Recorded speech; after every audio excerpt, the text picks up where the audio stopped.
ಬೆಂಗಳೂರು ದೂರದರ್ಶನದ ಚಂದನ ಸುದ್ದಿ ವಿಭಾಗ ಕನ್ನಡ ಚಿತ್ರರಂಗ ಕುರಿತ ಮಾಹಿತಿಗಳನ್ನು ಇನ್ನು ಮುಂದೆ ಪ್ರತಿ ವಾರ ಪ್ರಸಾರ ಮಾಡಲಿದೆ. ಈ ಕುರಿತು ಒಂದು ವರದಿ ಇಲ್ಲಿದೆ.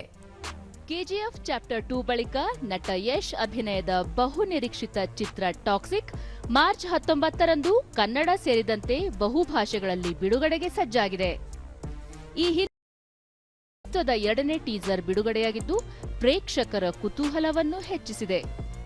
ನಟ ಯಶ್ ಹುಟ್ಟುಹಬ್ಬಕ್ಕೆ ಮೊದಲ ಟೀಸರ್ ಬಿಡುಗಡೆ ಮಾಡಲಾಗಿತ್ತು. ಈ ಟೀಸರ್ ಸಿನಿಮಾಸಕ್ತರಲ್ಲಿ ತೀವ್ರ ಚರ್ಚೆ ಮತ್ತು ಕುತೂಹಲ ಸೃಷ್ಟಿ ಮಾಡಿತ್ತು. ಚಿತ್ರದಲ್ಲಿ ನಟ ಯಶ್, ನಯನತಾರಾ, ಕಿಯಾರಾ ಅಡ್ವಾಣಿ, ರುಕ್ಮಿಣಿ ವಸಂತ್, ತಾರಾ ಸುತಾರಿಯಾ ಸೇರಿದಂತೆ ಹಲವು ನಟ-ನಟಿಯರು ಅಭಿನಯಿಸಿದ್ದಾರೆ.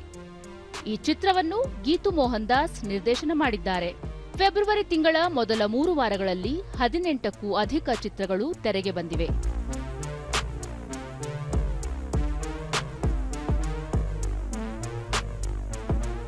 ಈ ವಾರ ಮಂಜು ಸ್ವರಾಜ್ ನಿರ್ದೇಶನದ ಸರಳ ಸುಬ್ಬರಾವ್ ಚಿತ್ರ ಬಿಡುಗಡೆಯಾಗಿದೆ. ಈ ಸಿನಿಮಾದಲ್ಲಿ ನಟ ಅಜಯ್ ರಾವ್ ಮತ್ತು ಮಿಶಾ ನಾರಂಗ್ ಪ್ರಮುಖ ಪಾತ್ರದಲ್ಲಿ ಕಾಣಿಸಿಕೊಂಡಿದ್ದಾರೆ.